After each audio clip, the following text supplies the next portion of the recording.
Bahkan muncul ejekan kalau 17.845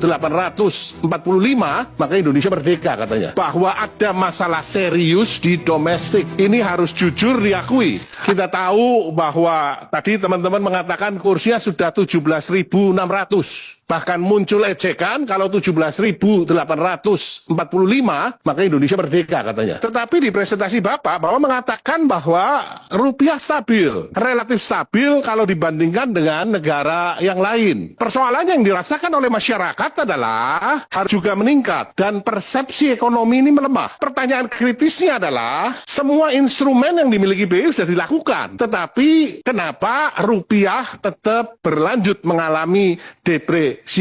Kemungkinan penyebabnya adalah yang Bapak katakan di presentasi, tekanan global sangat besar. Ini memang diakui, tetapi harus diakui juga bahwa ada masalah serius di domestik. Ini harus jujur diakui. Ada masalah di fiskal, ada masalah di defisit di current account, ada arus modal keluar dalam jumlah besar, dan ada masalah di kepercayaan investor terhadap perekonomian Indonesia.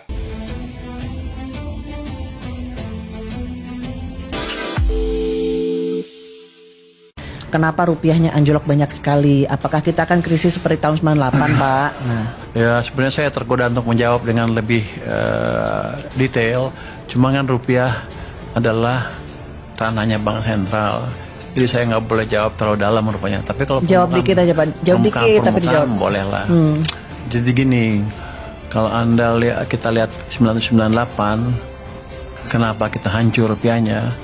Karena waktu itu ada salah kebijakan.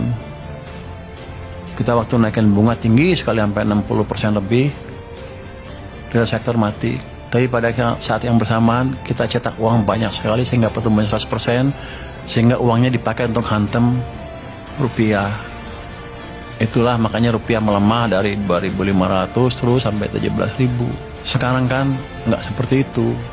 Kebijakannya bunganya nggak naik segitu-segitu aja, uangnya pertumbuhannya 10 sampai 15%. Jadi nggak akan bisa dipakai untuk menghancurkan rupiah seperti 1998. Ternyata seperti ini urutannya kategori pengelompokan rakyat Indonesia berdasarkan data tunggal sosial ekonomi nasional atau DTSN. 500.000 per bulan pengeluaran termasuk miskin ekstrim. Dan urutannya seperti ini ya, yang saya agak heran nomor 10 ini ya. Pengeluaran 3 juta per bulan termasuk super kaya. Terus gimana dengan orang-orang yang biasanya sehari mengeluarkan 1 juta? Itu mungkin bilangnya super duper kaya ya. Pantes aja negara menganggap rakyat Indonesia itu banyak yang kaya sekarang ya. Mungkin kalau data ini sebelum tahun 2000 itu masih masuk akal ya. Tapi data ini menurut keterangan di tahun 2025. Ingat kodenya, saatnya perubahan. Saatnya. Sekali lagi.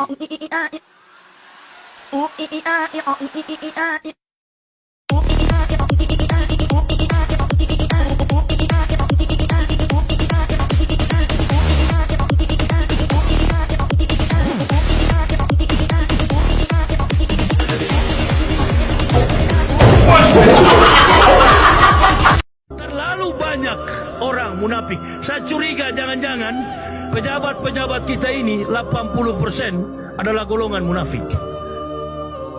Adalah golongan munafik. Jadi untuk apa kita berjuang? Kalau hanya bilang ustadz, hanya bilang kiai, Allahu Akbar. Kiai ustadz disorok 1 miliar, 2 miliar, 3 miliar. Contoh itu yang perut gendut itu, yang mulutnya bicara sampai berbusa-busa itu. Dulu di barisan kita itu Haikal Hasan itu. Nah, itu tidak ada yang berani bicara tentang dia itu.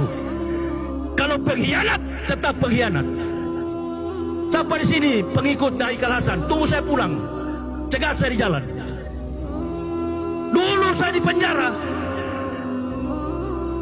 para munafik ini berteriak, Yahya Waloni setelah di penjara ciut nyalinya. Oi, ciut bagaimana kawan? Hah? Justru saya tambah radikal, saya tambah keras. Ciut di mana? Kapan pernah ciut? Sekali tetap harimau, nggak pernah jadi kucing, nggak pernah jadi penjilat.